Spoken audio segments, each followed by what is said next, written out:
It seems like many of you are confused right about now. A lot of you are overwhelmed right now with all that's going on, and best believe I'm in that boat with you. Um, there's a lot of talk that's really off the base of what we need to be focusing on right now. But I just wanted to double set this record straight, to my Hispanic community. Don't you think the brothers have left you, the blacks have left you, or nothing like that. We are all in this boat together. And the fear of even us being deported, knowing that it's a possibility now that this man is in the House and the Republicans own they have the whole House. You know what I mean? So they have everyone in their pocket. And they are trying to rewrite the Constitution. So don't think that black people are not in fear of being deported or being put back into slavery or being sent back to Africa. You know what I mean? Because truth lies is that we're not actually American. I mean, if you want to get real technical with it, we were brought here, you know, and there was things that were written that because we were brought here and due to, we had families here and formed citizenship pretty much in a great sense, we were allowed to stay here and so forth after slavery or whatnot. But it was a lot of things that were a lot of acts that were put into effect, as years and years progressed that made us be able to be here to this point, and this man is trying to erase all those things. So best believe, we're on the edge of our seats as well. It's not just a Mexican thing, and for those that are out there making fun with no pure education and understanding about what's going on, if you haven't read the Constitution, I suggest you go and read it, and see the loopholes and the spaces to where things can be rolled back. You know what I mean? I mean, rolled back to the 1800s. You know what I'm saying? So I think everybody need to take this a little bit more serious than what they're taking it. It's not a time to be pointing no fingers, hee hee ha ha, and I told you so, and we past this now. You know what I mean? We need to get past it now, because now it's time to start trying to come up with a plan, a strategy on what we're going to do as a whole, opposed to bickering about who's making fun of this race and who's making fun of this race, and in actuality, no one needs to be laughing at anyone, because again, that word American was just an attachment to us. A lot of us are not pure Americans. So, I mean, if they want to get technical, everybody can go back to wherever their original regions are, So I think everybody needs to take this a little bit more serious and try to get more in tune on what's going on, get detailed information. Matter of fact, make sure that you're reading it, from a reliable source. Don't go on a whole lot of hearsay. It's a lot of people going on hearsay. The Section 8 is not going this, and Section 8 is not going to be affected, and Medicaid is not.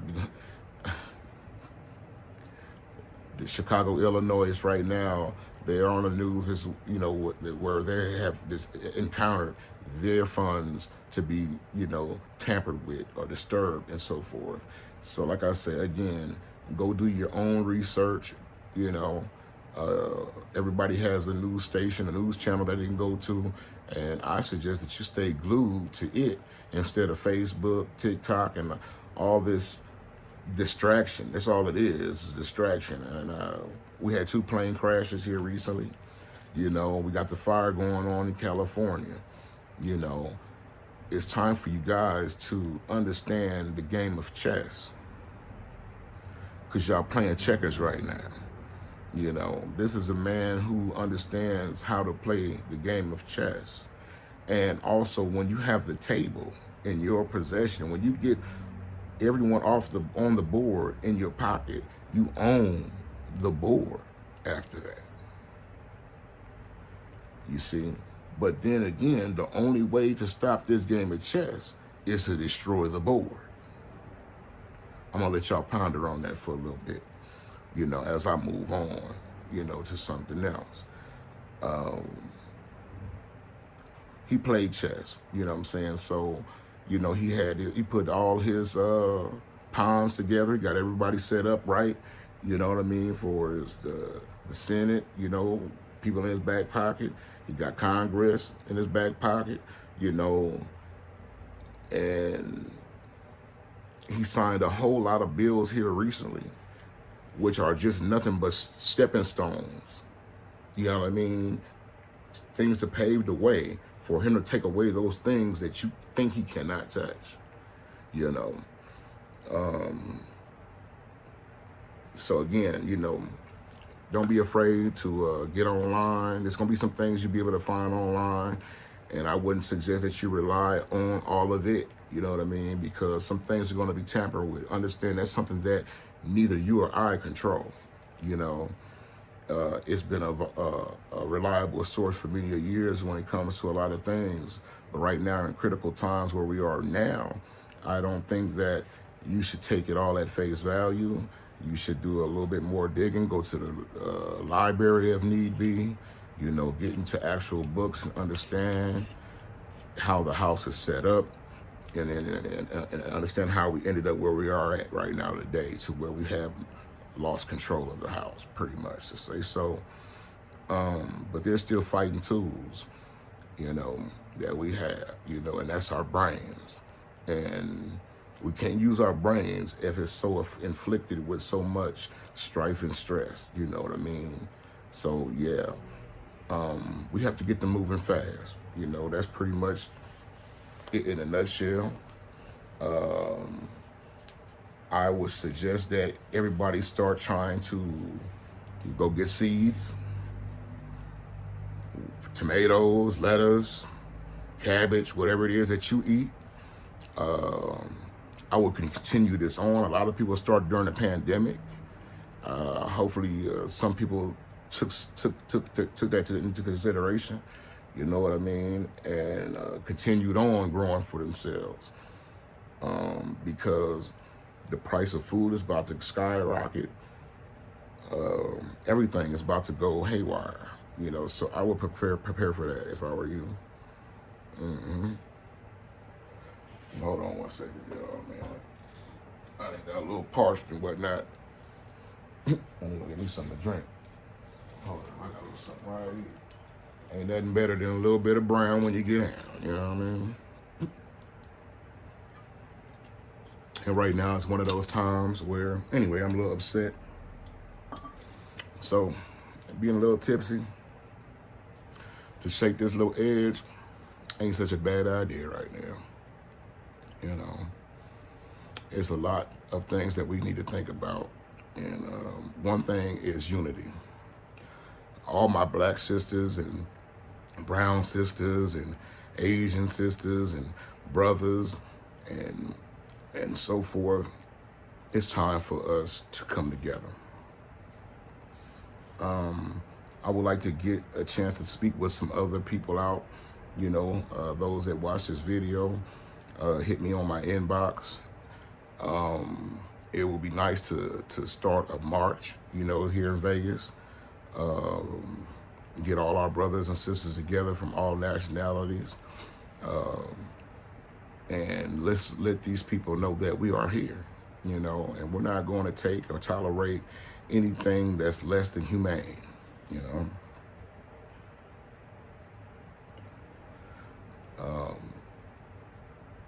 For those that's been deported, my hearts go out to your families. I pray that they find some way to make it, because I can, putting the shoe on the other foot, man, I mean, that's all I can try to do right now in my mind, and I hope that everyone is trying to put themselves in that same shoe and understand that this is painful. This is not a funny thing to be laughing at, You know, I have a lot of Hispanic friends. So when this guy made this post today, actually, it kind of pissed me off, you know, because he was ready to put blacks in a whole box behind a few people who made some snide comments or remarks or laughing at the fact that, you know, like I say, of this AI picture that's going around, or was told to be AI, allegedly said to be AI, where this man has a Trump shirt on, Hispanic, and he's being deported or whatnot. So, I mean, in a sense, you know, you have to understand where the humor comes from, because a lot of people warn and they warn and they warn and they warn about this man. This man blatantly and bluntly showed you who he was, you know. And for those that's here in Vegas, if you missed the first pep rally, you know, the Trump rally, I mean, shame on you, because they were there with Confederate flags. They were there with their KKK membership cards and everything to let the world know who they were. Their salutes and the whole nine to the Aryan Nation and white supremacy. It was all being thrown on the front line, and it's been consistently thrown on the front line, from crude and rude comments to women.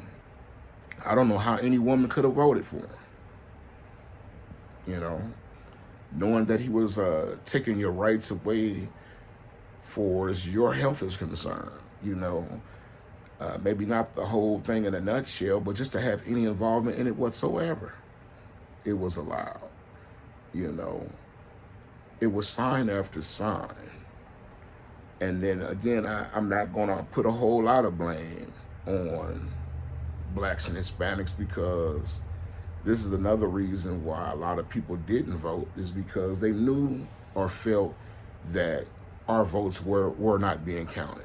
You know, they felt things were being done funny with the votes. You know what I mean? Let's get on ahead and get that out there as well. So that wasn't encouraging for a lot of people to vote. But know this, no matter what, you know, even though these things may be a possibility in the future, vote. Because you still, at the end of the day, don't know if your vote was being counted or not, you know.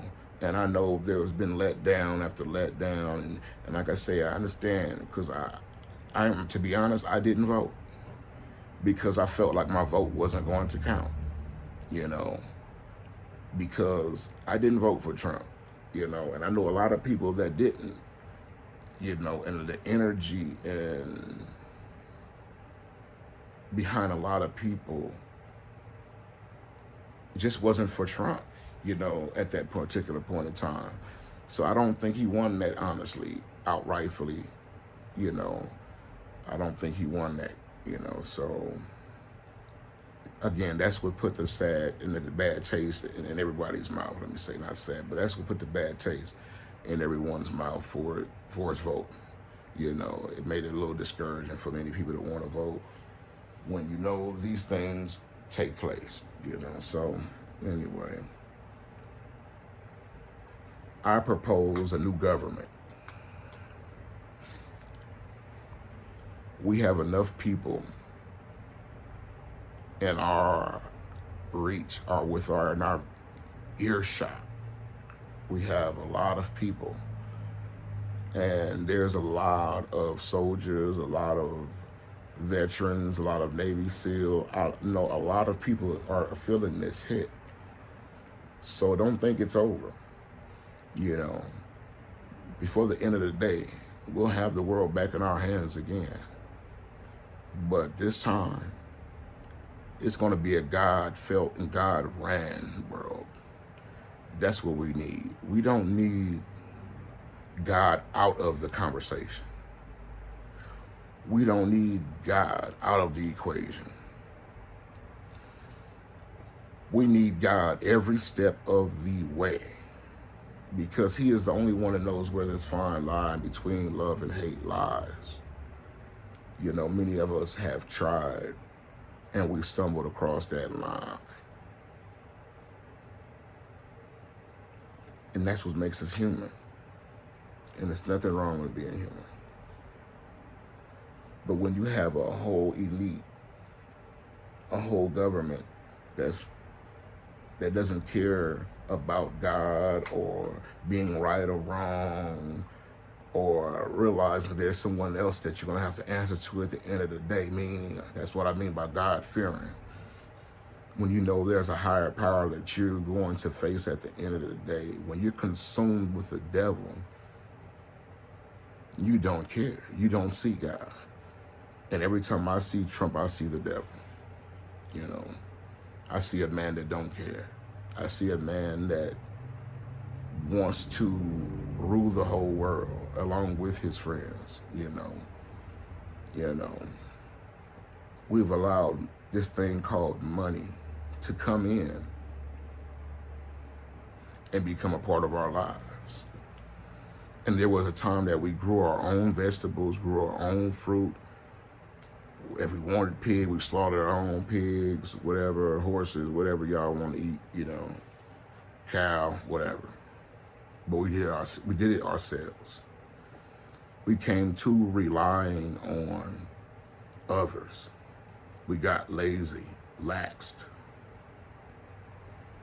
You know, oh, this guy, he's growing oranges. I don't have to worry about picking up oranges no more. Fuck it, cut the tree down. Somebody go, oh, he's selling apples. Oh, I can go buy me a bag of apples for $1.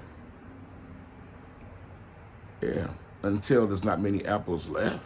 Now the price is going to go up. He still wants to sell apples, so he's going to buy more seeds. But now you got to wait. So the market's going to be slow. And this is how we ended up going from bartering to buying. We need to get back to growing. Growing and owning our own. You know. And I made mention of a new government, a government also that tries not to control what man does to an extent. Housing. If you made that house, built that house, yes, true, I should pay you whatever you request. But you shouldn't stop me from building a house next door to you in no form or fashion. God did not give this property to any one man. We need to get it back to that understanding. Tax was from this dude like me that saw everybody else making money and wanted to say, well, I don't feel like doing nothing. So I'm a big dude, or maybe I'm intimidating because of my power, you know, back then. So if you don't pay me this tax, we're gonna take your house. Matter of fact, I'm friends with the guy who sold you the house, so I can get him to tell you that this is true. And now we got the Mr. Taxation Man. How did we allow that? To be taxed on something that you buy consistently every year, as if they're doing something to deserve the tax. I'm the one paying for the leaves to be picked up, the garden to be cleaned and cut and so forth, and the maintenance on the house. Why do I owe you anything? Is God knocking on your door? Like, hey, man, did you go down there and get my rent, my tax rent? No. This is a thief. Somebody that saw opportunity and they stepped in. And the same thing with everything else we've let form before us. You know, out of convenience, laziness, being lax, just, you know, for the sake of convenience, comfortability. You know, I'd rather go and buy the oranges from this man 2 houses down. When I don't when you just, it's a slap in the face. Well, this man kept his tree. He's making money off his tree. He decided to make more trees so he can make more money in hopes to get more lazy motherfuckers like you.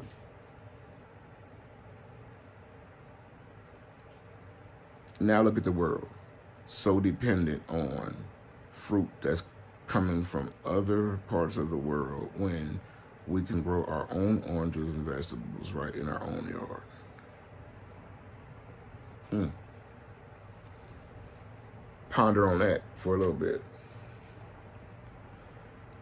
You know, oh yeah, it's nice to have a nice warm house, heater, you know, AC and all this good stuff, you know.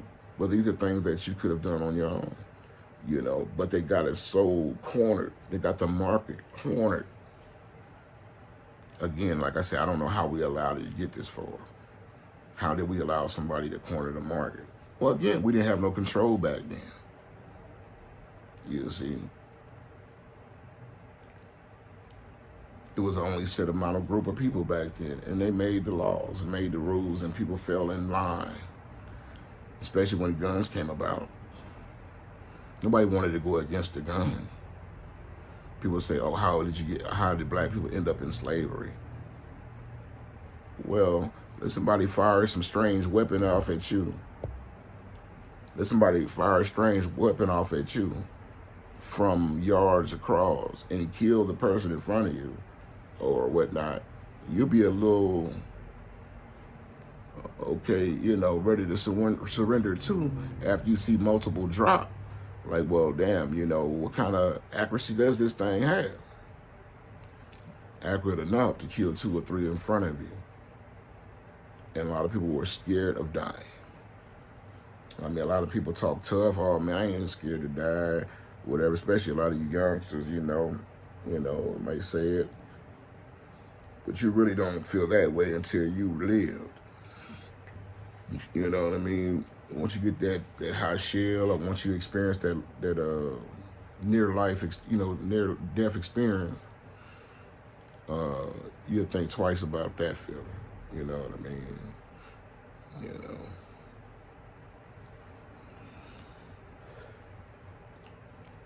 Yeah, man.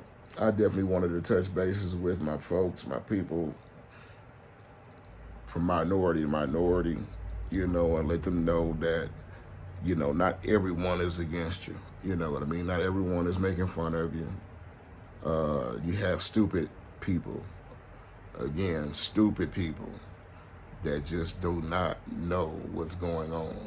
And they think it's a one-sided situation, and they haven't done their research. So I would turn around and just laugh at them for a short second, because again, we can't ponder on laughing right now and oh, I told you so, or he ha ha, look who. Nah, man. What's being done to them is being done to some blacks as well as we speak. Where there's just them being questioned, pulled to the side, you know, and asked for documentation, you know what I mean? They are still being harassed, you know, if nothing else. You know, we're still being harassed. I had to hurry up and get in the house before the police double backed on me while I was outside earlier, because I didn't have my ID on me, you know what I mean? And they're looking for any reason, you know, to get you down to that station, you know what I'm saying? If they can get you without an ID, oh, shoot. Y'all better carry your IDs, you know. It may sound crazy, but carry your birth certificate. It may or may not help the situation, but at the way things are going right now, everybody needs to carry the proper documentations, you know, your ID, driver's license, and, you know, so that you can probably carry out the rest of your day, man, you know, without no hiccups, you know, because there's no telling what you may encounter right about now, again, with the way things is going right now. So I'm going to go ahead and end it, y'all. I wish you all a blessed day, man. I'm going to be posting another video up real soon. Right now I'm going to dig off into this Constitution a little bit. And I suggest you guys do the same, man. Yeah. Be talking to you soon, man. Heads up. Keep your heads up, everybody. In a minute.